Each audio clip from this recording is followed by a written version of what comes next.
안녕하십니까.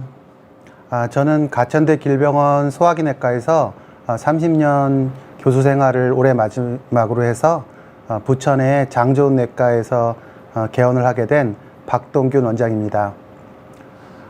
오늘 제가 말씀드릴 내용의 주제는 어느 병원에 가서 누구에게 대장내시경을 할까? 라는 주제입니다. 여러분이 제 오늘 강의를 잘 듣고 나면 본인이 대장내시경을 하기로 결심하셨다면 스스로 어느 병원 가서 누구한테 받으면 되겠다라는 결론을 쉽게 유추할 수 있고요. 또 주위에서 이런 거를 고민하시는 분이 있다면 자세히 설명하면서 도움도 주실 수 있도록 내용을 마련하였습니다. 그 대장암이 지금 3대 암 중에 하나입니다. 매우 흔한 암으로 이제 자리 잡고 있고요. 갑상선이나 그 유방암처럼 사망률이 낮은 암도 아니고 사망률도 세 번째로 높은 암입니다. 또한 그 암을 잘 극복했다 하더라도 직장에 가까운 부위에 이제 암이 있었던 경우는 이제 장루를 통해서 비닐봉지로 이제 대변을 봐야 되니까 많은 분들이 많이 힘들어 하시고 조금만 일찍 수술했었다면 아니면 내시경으로 절제할 상태였으면 하는 후회를 많이 하시게 되는 암입니다. 또한 최근 10년 사이에 매우 가파르게 그 암의 그 빈도가 높아지고 있는 암이고, 좀 특이하게도 대부분 대장암은 50세 이후에 이제 발생하기 때문에 국가검진 기준에서도 50세 이후에 이제 대장내시경을 권장하고 있는데, 20대, 30대, 40대 환자를 대상으로 하는 통계에서는 오히려 우리나라가 전 세계에서 1, 2위로 그 빈도가 높아지고 있어서 더 경각심이 높아지는 암입니다. 지금까지는 제가 대장암에 대해서 되게 좀 무섭고 겁나는 얘기만 했는데요. 이 대장암은 또 특이하게 췌장암이나 폐암 그런 암과 달리 전구병변인 선종이 5년, 6년, 7년 그렇게 오랫동안 있다가 암으로 변하기 때문에 그 중간에 그런 선종을 제거하면 대부분의 대장암을 예방할 수 있는, 어떻게 보면 되게 예방이 쉬운 암이기도 합니다. 이런 상식들을 여러분들이 많이 알고 있기 때문에 나는 이제 대장내시경을 해봐야 되겠네 그렇게 생각하는 분이 많으실 텐데요. 신문 기사에 보면 대장암 걱정돼서 건강하셨던 분이 대장내시경 하다가 수면 중에 심장마비가 와서 사망하셨다든가, 아니면 깨어는 났지만 후유증이 남아서 인지력에 장애가 있다는 그런 얘기도 듣고, 일부 이제 소송 같은 데서 대장 천공이 나서 문제가 되거나 심지어는 사망하신 분도 있었고, 최근에는 장 정결을 하는 과정에서 구토하고 그러면서 이제 폐렴이 오고 그런 게 악화돼서 사망하신 케이스, 그런 것들이 이제 언론에 보도되면서 암을 예방하고 싶은 마음은 많은데 너무 위험하지 않을까 걱정하면서 이제 어느 병원 가서 누구한테 대장내시경을 할까 고민을 되게 많이 하게 됩니다. 그래서 어떤 분들은 아는 사람 통해서 대학병원에 유명하신 교수한테 예약하고 6개월, 8개월 기다렸다가 겨우 이제 그분한테 진료를 해서 수구해서 내시경 하는데, 실제로는 이제 대학병원에서 그런 소화기 전공하시는 일반적인 진단 내시경은 전임에게 하게 되지 실제로 교수님이 하는 경우는 거의 없습니다. 그리고 어떤 분은 동네 내 주치하시는 선생님이 되게 내시경 잘 하신다고 하는데 그분한테 받아도 될까? 그런 걱정도 많이 하셔가지고요. 그런 거에 대해서 우리가 요 강의를 듣고 나면 나는 이렇게 하면 되겠지라고 자연스럽게 결론 내릴 수 있는 지식을 준비하였습니다. 우리가 이 물음에 대해서 정확히 대답하기 위해서는 몇 가지 기본적인 상식, 기본적으로 알아야 될 것이 있습니다. 두 가지 관점에서의 지식이 필요한데요. 하나는 내시경적인 관점, 또 하나는 환자 관점에서 그 내용을 파악하고 있어야 됩니다. 내시경적인 관점에서는 우리가 의사들이 어떤 과정을 통해서 대장내시경을 배우게 되는지를 들어보시면 매우 도움이 되고요. 내시경실과 그 내시경실에 있는 장비가 얼마나 정확하게, 얼마나 안전하게 환자를 보기 위해서 필요한 기능이 있다는 것도 좀 알아두시면 선택하는 데 도움이 됩니다. 환자 관점에서는 대장내시경을 한 이유가 증상이 있어서 하는 경우도 있고 그냥 종합검진하면서 같이 할까 하는 경우도 있어서 그런 거에 대한 차이가 어떤 선택을 하는데 영향을 미칩니다. 그리고 어떻게 보면 제일 중요한 요소인데요. 실제로 내시경 중 수면을 했을 때 좀 사고가 많이 나는 유형의 사람들이 있고 실제로 장천공이 잘 생기는 사람의 유형이 있습니다. 그렇기 때문에 본인이 그런 내시경 할 때 특별한 고려가 필요로 하는 사람인지 본인 스스로 한번 확인해서 잘 자기 자신에 대해 알고 그런 것에 대처할 수 있는 의사 선생님을 찾는 것도 중요하다고 하겠습니다.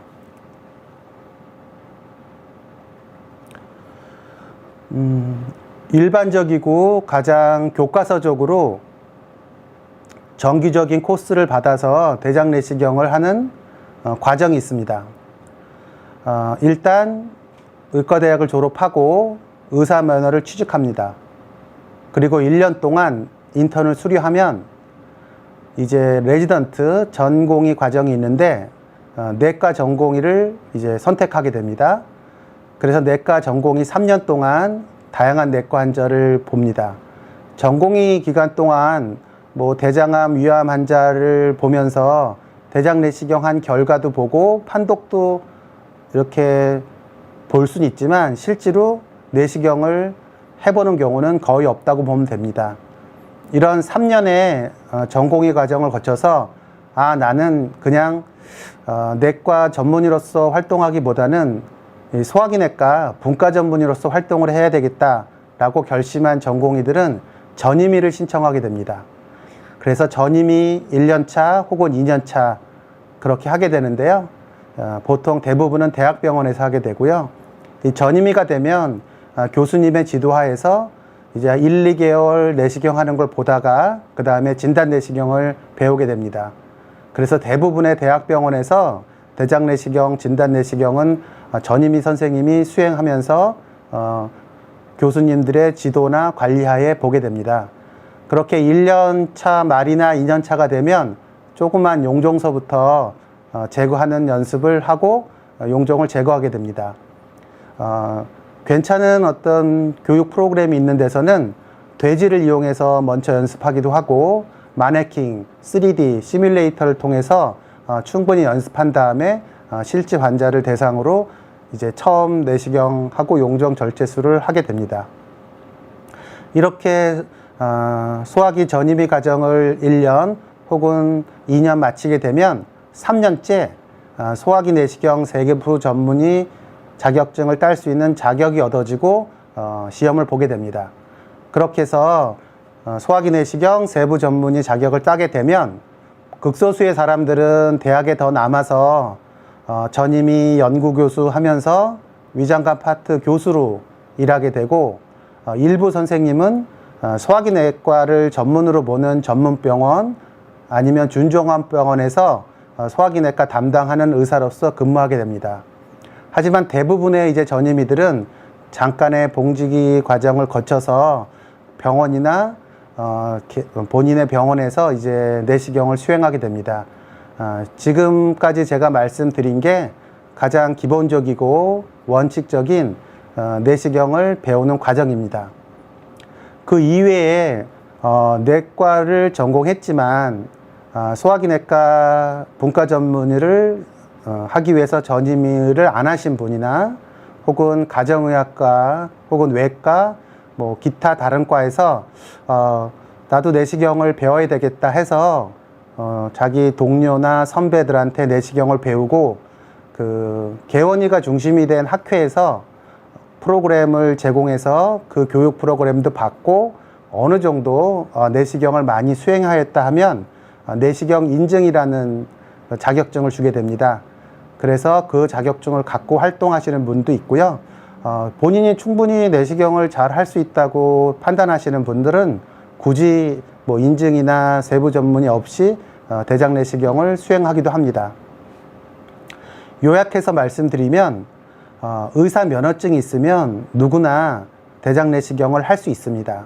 그리고 제가 아는 제 주위의 모든 의사 선생님들은 본인이 충분히 대장 내시경을 할 수 있게 수련이 됐고 연습이 돼서 잘 할 수 있다고 판단될 때 대장 내시경을 하겠다고 하면서 실제로 환자를 하기 때문에 일반적인 경우에서는 어디서 대장 내시경을 하든 큰 문제는 없을 거라는 게 제 기본적인 생각입니다.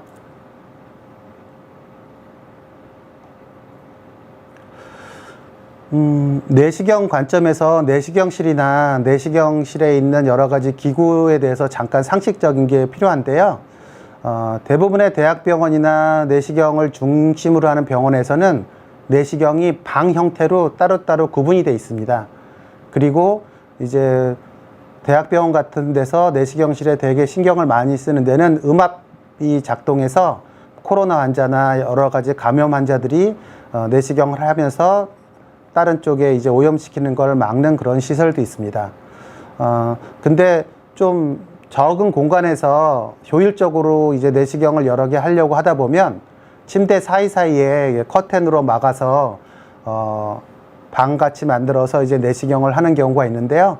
되게 효율적으로 대처할 수 있고 다른 쪽에서 환자가 문제 생겼을 때 모두 같이 와서 대처할 수 있는 면에서는 장점은 있지만 감염이라는 차원이랑 또 프라이버시를 과연 존중될까? 또 옆에서 환자가 이제 신음하거나 소리를 낼 때 불안감을 느끼면 이제 수면이 잘 안 될 수도 있는데요. 그런 점에 제약점이 있습니다. 그래서 어떻게 보면 내시경실의 구조는 방 형태로 따로따로 이제 배치가 되어 있느냐 아니면 커튼으로 막아서 이렇게 편리하게 사용할 수 있냐 그렇게 크게 나눌 수 있습니다.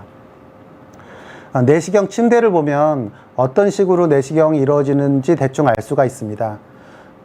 기본적으로 고정형으로 내시경실에 가서 침대가 고정되어 있고 환자가 내시경을 하고 나서 이제 내시경이 끝나고 나면 환자를 깨워서 회복실로 옮기는 형태가 이제 고정형 침대를 사용하게 되고요. 이동형 침대를 사용하면 환자가 내시경하고 수면 상태에서 그대로 침대를 옮겨서 이제 회복실에서 환자를 관찰하게 됩니다.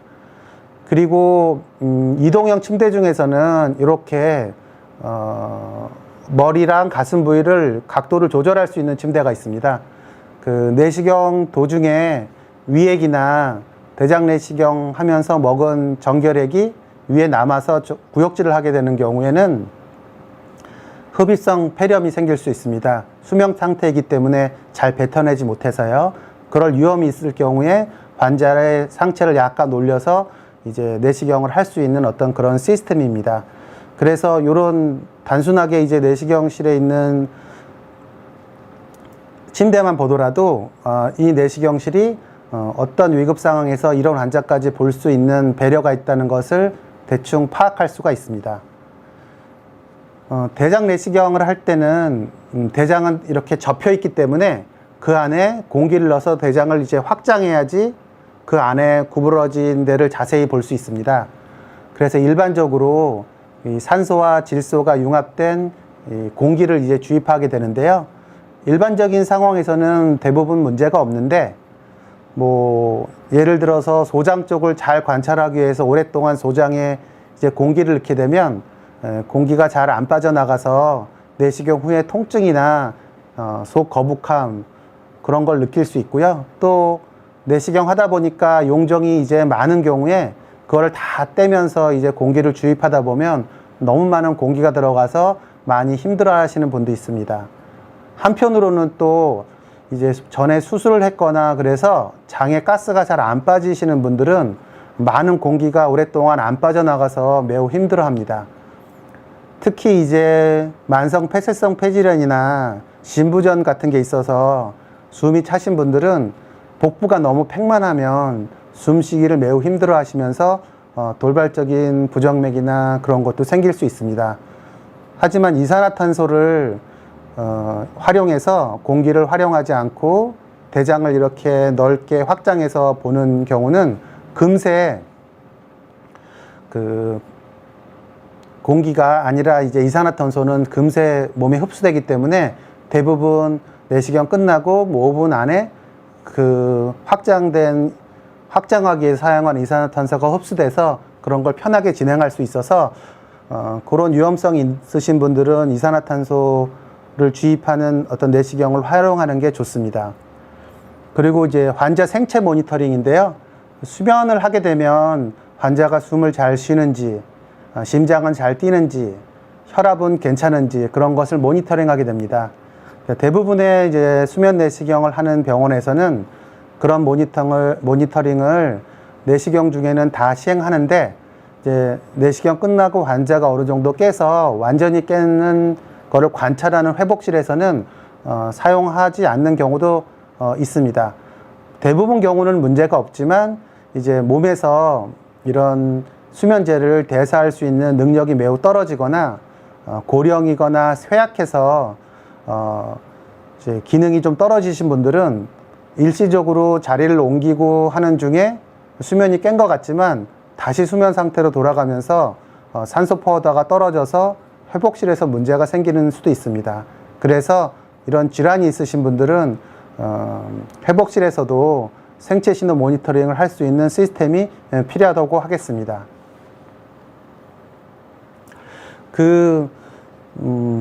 저희가 그 질문은 끝까지 이제 저희가 다 강의를 하고 이제 대답하려고 했는데요.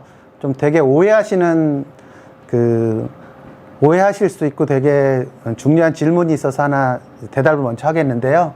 대부분의 개인병원에서는 내시경 기구 소독을 잘 안 한다고 해서 꼭 대학병원을 가라고 하는데 내시경 기구 소독 관련 소문에 대한 사실 여부를 문의드립니다라고 했는데요.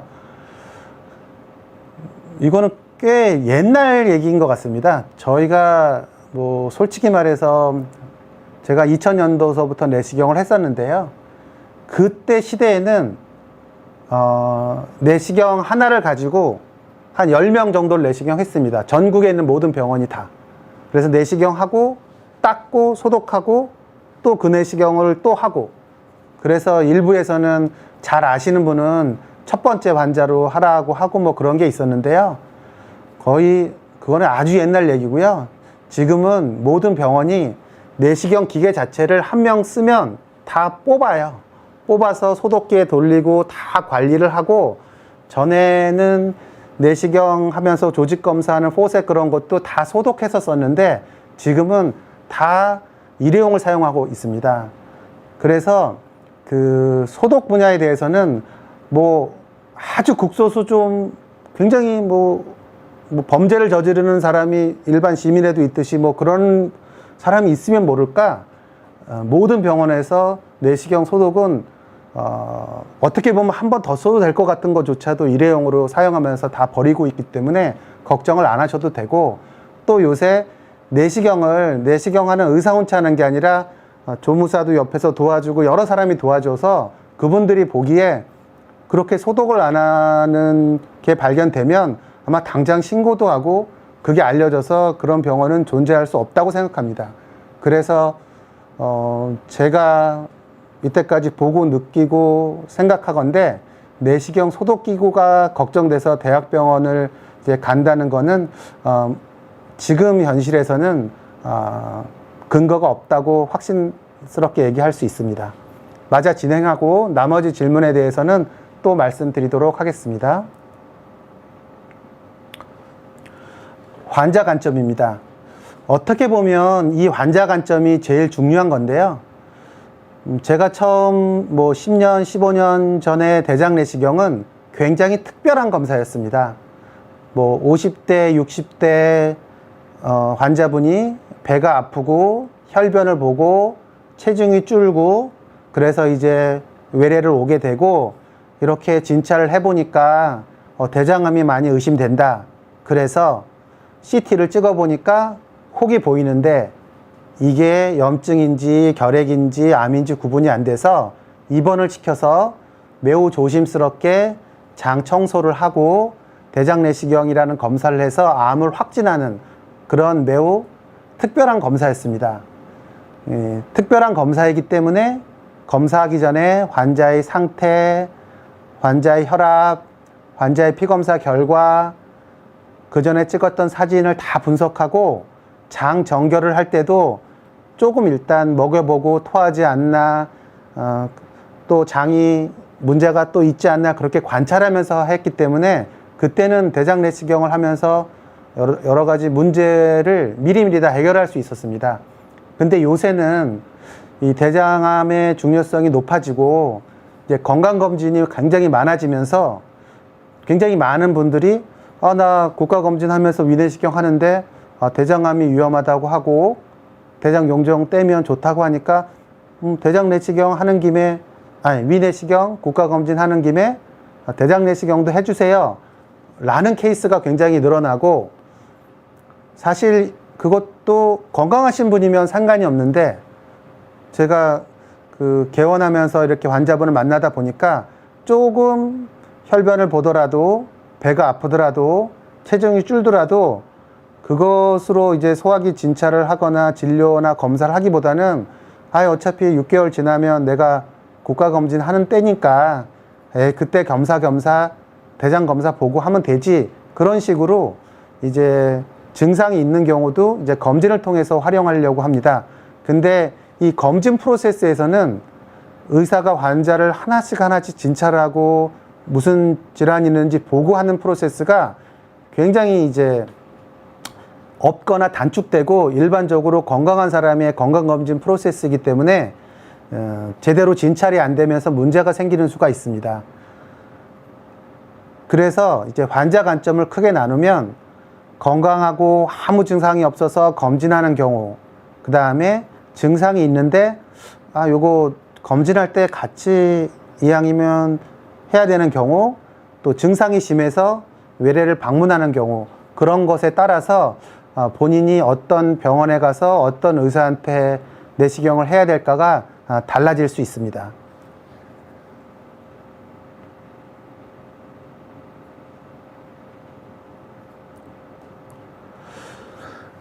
그리고 이제 환자 관점을 보겠는데요.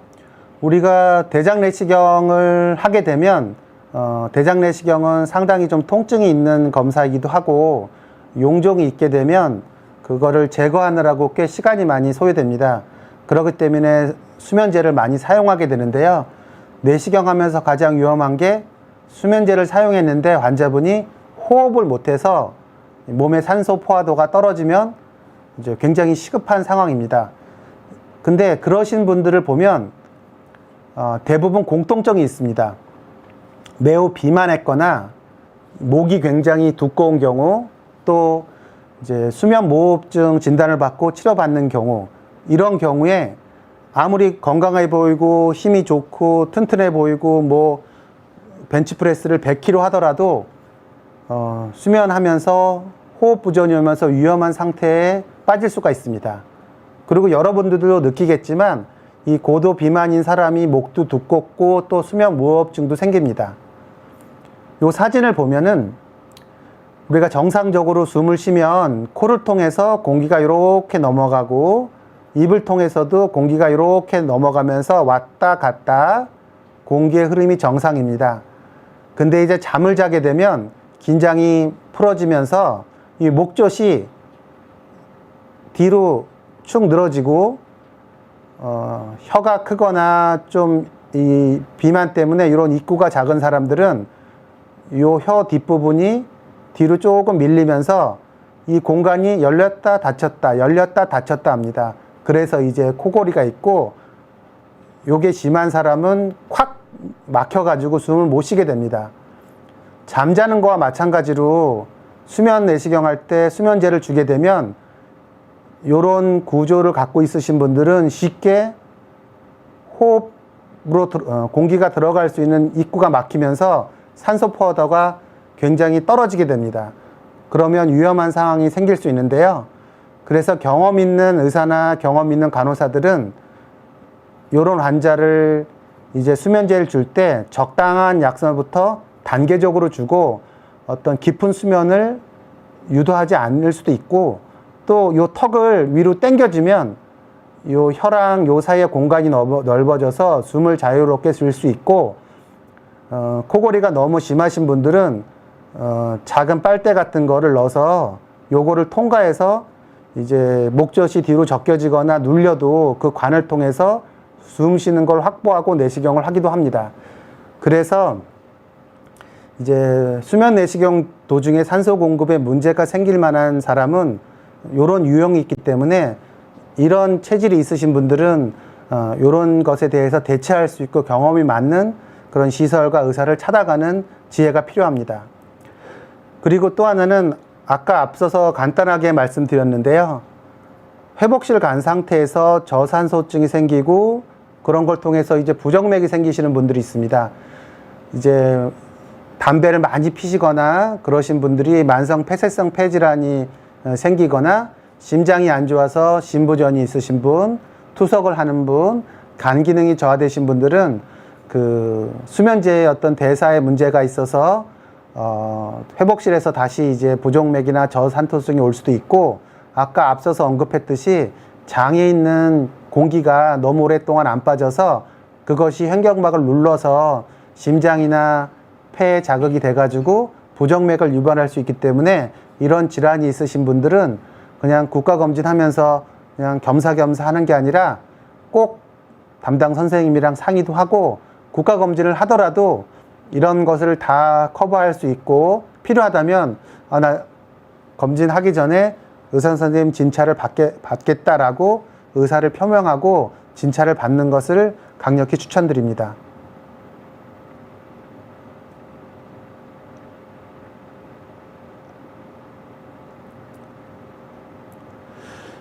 그리고 이제 장천공이 여러분들이 생각하는 굉장히 두려운 건데요. 장천공에 대해서 좀 이해를 하시려면 간단한 장의 구조를 아시는 것이 중요합니다. 여기 항문이고요. 직장을 이렇게 올라가다가 S상 결장으로 갈 때 급하게 꺾입니다. 구부결장이라고 하고요. 하행결장을 가다가 횡행결장으로 갈 때 한 번 굽혀지고요. 횡행결장에서 상행결장으로 내려갈 때 한 번 굽혀집니다. 그래서 내시경을 이렇게 넣게 되면 내시경은 이 방향으로 가려고 하는데 실제 방향은 이쪽이기 때문에 이 각도를 잘 타지 못하면 이쪽 부분에서 가장 많은 천공이 일어납니다.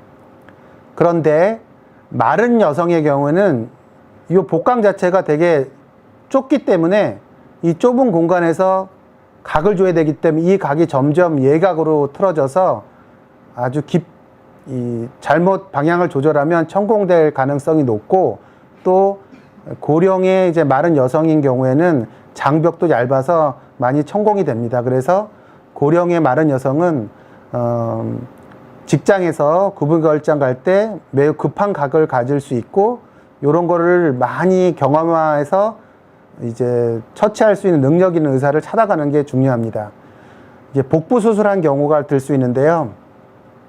내시경을 이렇게 밀면 장이 이렇게 늘어나면서 이 각이 좀 풀어지면서 넘어가야지 이제 넘어가는 수가 있는데, 뭐 산부인과 수술을 했거나 그래가지고 요 장이 유착이 돼 있으면 장이 늘어나지 않고 그대로 압력을 받아서 천공할 수가 있습니다. 위 수술을 하거나 뭐 간 수술을 하는 경우는 이쪽 부분에서 위착이 있어서 장이 자연스럽게 늘어나면서 내시경이 들어가야 되는 때 늘어나지 못해서 심한 장력을 받아서 천공이 되기도 합니다. 또 배가 심하게 나오고 체격이 큰 경우는 장이 늘어나고 더 늘어나도 압력을 받지 못해서 계속 늘어나다가 문제가 생기는 수 있습니다.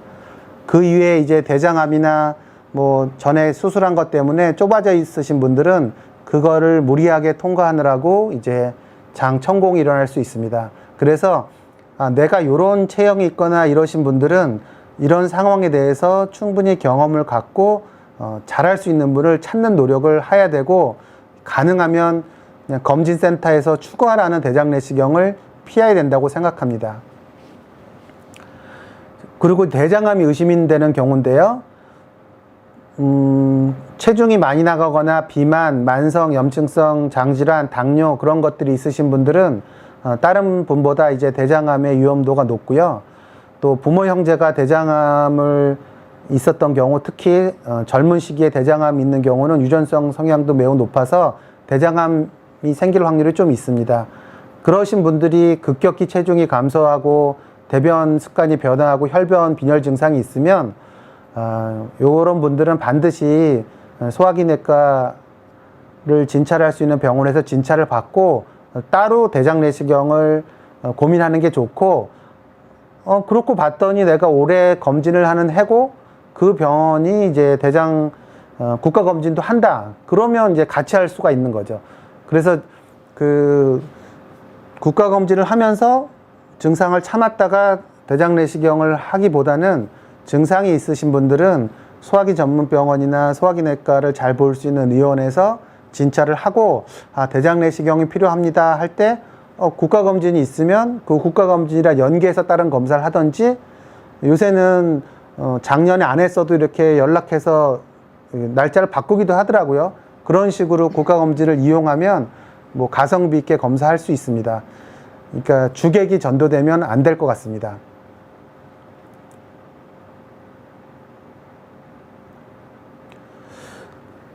그래서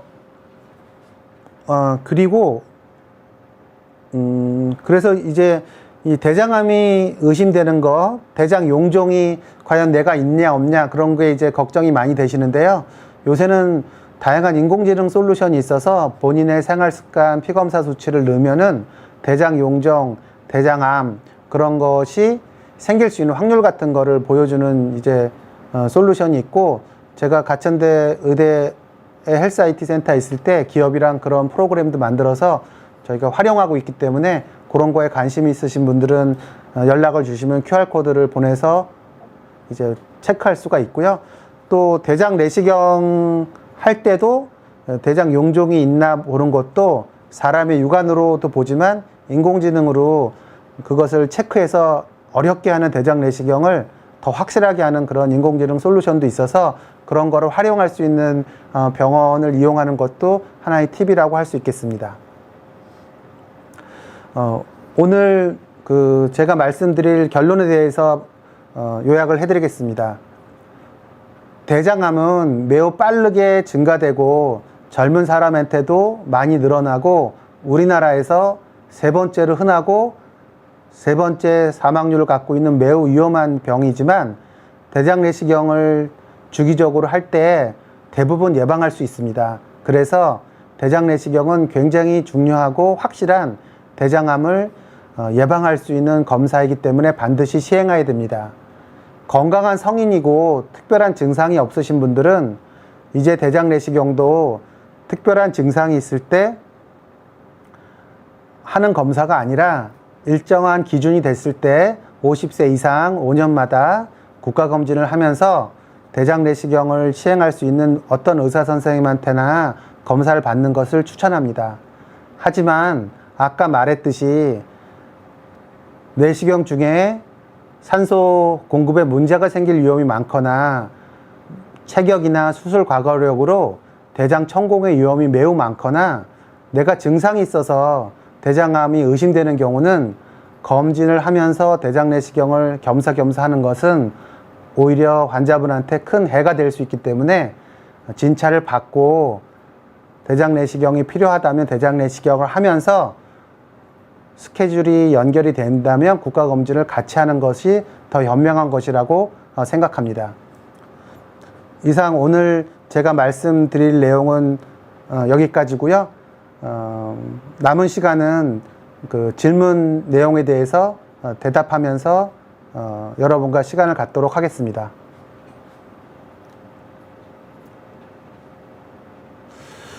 차오루 씨가 질문을 하셨는데요.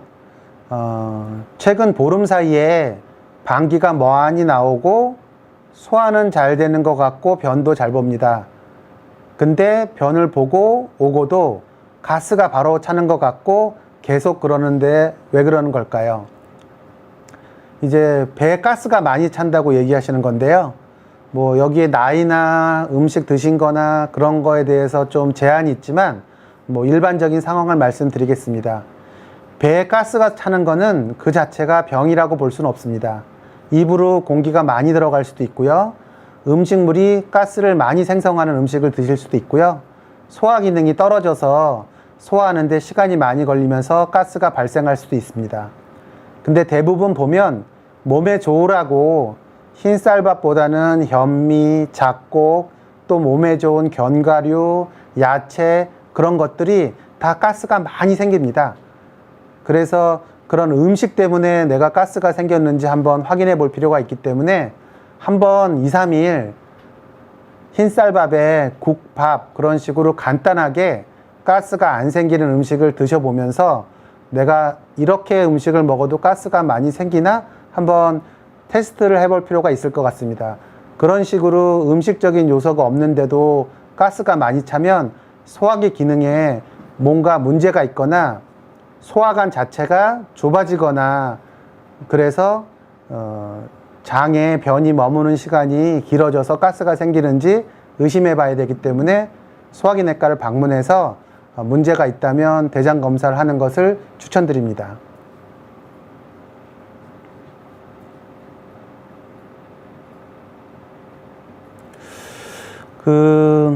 굿럭 님이 이제 질문하셨는데요. 어제 장염기가 있어서 유산균이랑 위장약을 먹고 괜찮았는데요. 지금은 미역국이랑 멸치볶음, 김치 정도 먹고 있는데 괜찮을까요? 다 나을 때까지 식사는 어떻게 하면 좋을까요?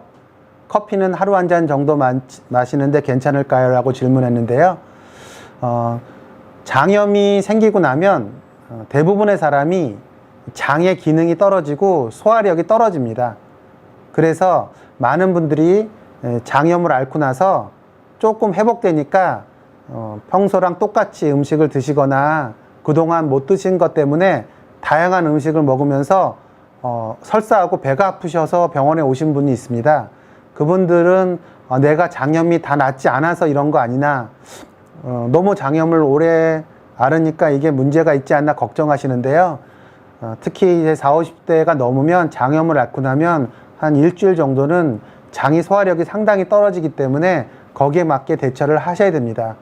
지금 미역국은 미역 자체가 사실은 변비 있으신 분들이 이제 설사 유발할 때 해조류를 많이 먹게 되고 거기에 들어간 기름 같은 거는 설사를 유발할 수 있습니다.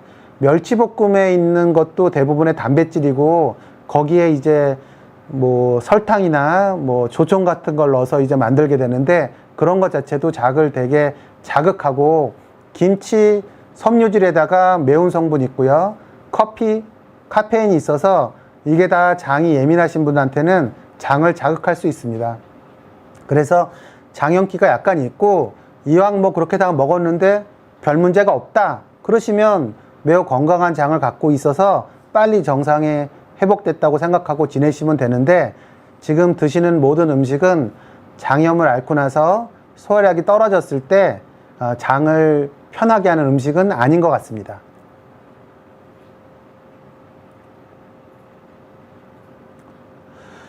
그 소장암에 대한 진단 방법은 분변 자멸 검사로 알 수 있나요? 그러니까 분변 자멸 검사는요, 대변을 현미경으로 봐서 적혈구 RBC가 있나를 보는 거거든요. 그렇기 때문에 식도나 위나 십이지장, 소장, 대장 어디에서나 출혈이 나면 다 양성으로 나오기 때문에 소장암에 대한 진단을 분별자멸 검사로는 할 수 없습니다. 그리고 소장에는 암이 거의 생기지 않습니다. 음식물이 입으로 들어와서 항문으로 나갈 때까지 암이 가장 많이 생기는 부분은 위, 대장 그런 쪽이지 소장에는 암이 거의 생기지 않습니다. 그리고 소장에 암이 생기면 이제 소장이 막혀서 장 폐쇄가 오고 장 폐쇄가 왔을 때 CT나 그런 거를 통해서 확인하는 것이 일반적입니다. 그 변에서 생선 비린내가 나는 것과 이 소장에서 이제 피비린내 나는 거 이런 것들은 우리가 위나 식도에서 피가 나고 하면 그게 피비린내가 많이 납니다. 그래서 어느 부분에서 이제 피가 났던 피 비린내는 날 수 있고 그게 생선 비린내랑 비슷할 수 있어서 어디든 간에 다 피가 나면 그렇게 나올 수 있습니다.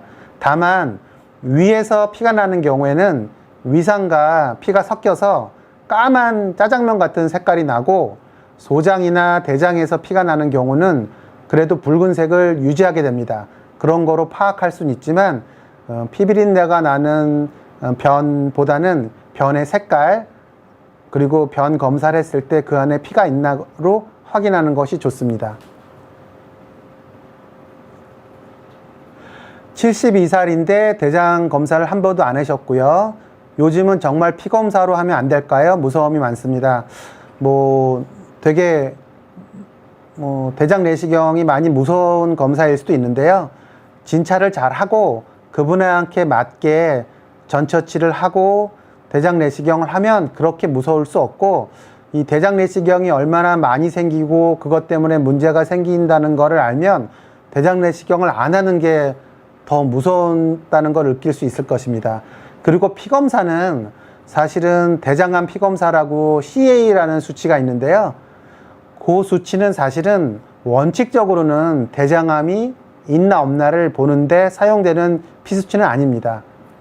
그러니까 그 피수치의 가장 큰 효용성은 어떤 분이 대장암이 있었는데 CA가 400, 500으로 매우 올라가 있었습니다. 그리고 대장암 수술을 했더니 CA가 0으로 떨어졌어요. 그분 같은 경우 몇 개월마다 CA를 검사했더니 0으로 떨어졌던 게 100으로 올랐다. 그러면 거의 90% 이상 대장암이 재발한 거로 보고 치료를 할 수 있습니다. 하지만 일반적인 환자에서 정상 수치가 4, 그런 정도 되는데 5가 됐다든가 6이 됐다든가 7이 됐다든가 그러면 두려움만 많이 생기고 대장암 검사를 했을 때 나오는 경우가 거의 없습니다.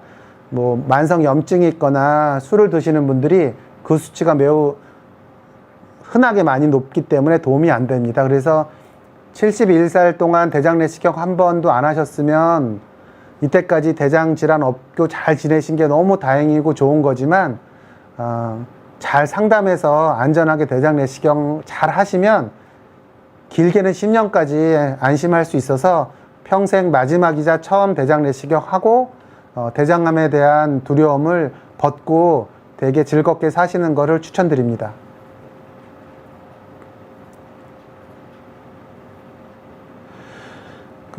나이가 젊고 가족력이 없고 하시는데 대변 볼 때 가끔 피가 나온다고 합니다. 대장 내시경을 받아야 할까요?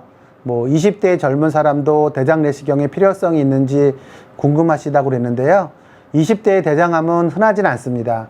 그리고 가족력도 없고 이제 그러시고 대변 볼 때 변이 가끔 혈 나오는 것도 피 색깔이 선홍색이라고 하면 직장에서 이제 나오는 수가 있는데 이것이 반복되고 그러시면 20대라도 복통이 있고 피가 나오고 피 수치가 빈혈 수치가 치료할 정도의 어떤 수치가 되면 대장 내시경을 하는 것을 추천드리고요. 아까도 말씀드렸지만 이 대장 용종, 대장암을 예측하는 인공지능 프로그램들도 있으니까 그런 걸 활용해서 내 수치가 어느 정도 나오는지 보는 것도 도움이 된다고 생각합니다. 저희가 50분까지 강의여서요. 지금 46분 돼가서 하나 내지 2개 더 질문 받고 이번 강의 마치도록 하겠습니다.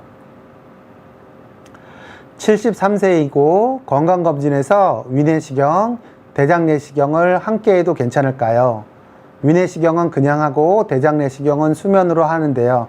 위내시경을 잘 하시면 위내시경은 그냥 하고 시간이 오래 걸리고 또 용종이 있으면 치료하는데 또 시간이 걸리니까 장내시경은 수면으로 하는 거는 좋은 선택이라고 생각합니다. 73세면 좀 고령이기 때문에 수면제로 쓰는 프로포폴의 양을 줄일 수 있는 효과도 있다고 생각합니다. 그리고 또 하나는 저는 웬만한 상황에서는 위내시경이랑 대장내시경을 같이 하라고 권장합니다. 특히 나이가 많거나 이제 소화불량이 있거나 위장장애가 있거나 하신 분들은 특히 많이 권장하는데요.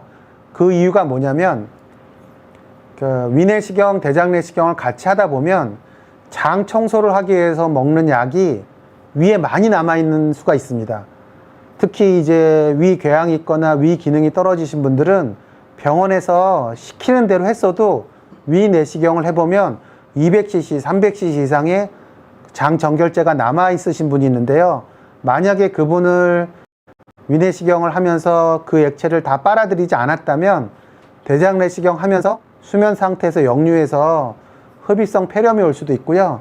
또 대장 내시경을 할 때 공기를 많이 주입하게 되면 장이 늘어나서 횡격막을 누르고 그 횡격막은 다시 위를 눌러서 위에 남아있던 액체가 넘어갈 수 있고요. 그리고 대장 내시경을 하면서 장이 자꾸 늘어나서 안 들어갈 때 의사들이 간호사랑 같이 배를 누르거나 잡아 당깁니다. 그렇게 되면 더 위가 눌려가지고 토하면서 수면 상태에서 토하면 뱉어내지 못하고 폐로 들어가는 수가 많아서 위험하다고 생각합니다. 그래서 73세이기 때문에 오히려 위랑 장을 같이 하시는 게 좋고, 그리고 위를 잘 하시니까 위는 그냥 하고 대장은 수면으로 하시려고 하는 것 같은데요. 위 그냥 하면서 위에 장 정결제가 남아있으면 의식이 있기 때문에 그냥 토할 수도 있고 내시경으로 제거할 수 있어서 그게 베스트, 제일 좋은 선택이라고 생각합니다.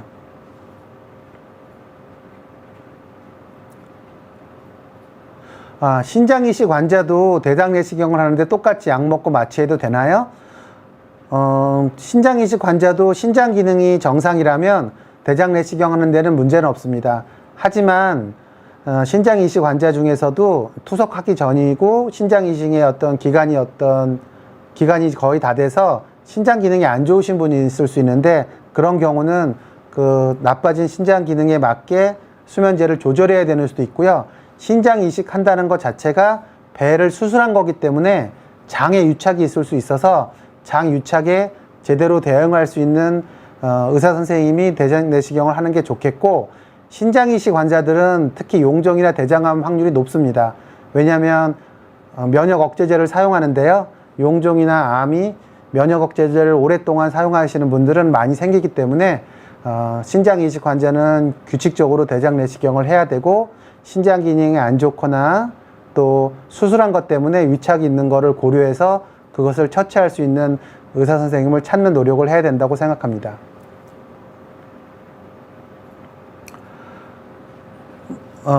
오랜 시간 동안 제 강의 들어주셔서 감사하고요. 모든 의사는 자격이 있고 자신이 있을 때 어떤 검사를 합니다. 대장 내시경을 할 수 있다고 하는 의사 선생님이 가까이 있고 권장을 하셨으면 가까운 데서 시행받는 것이 좋겠습니다. 하지만 아까 말했듯이 그런 위험성이 있으신 분들은 그런 위험성에 대해서 충분히 의사 선생님이랑 상의하고 그런 거를 해결할 수 있는 것을 찾는 노력을 하셔야 된다고 생각합니다. 이상 오늘 강의 마치고요. 들어주셔서 감사합니다.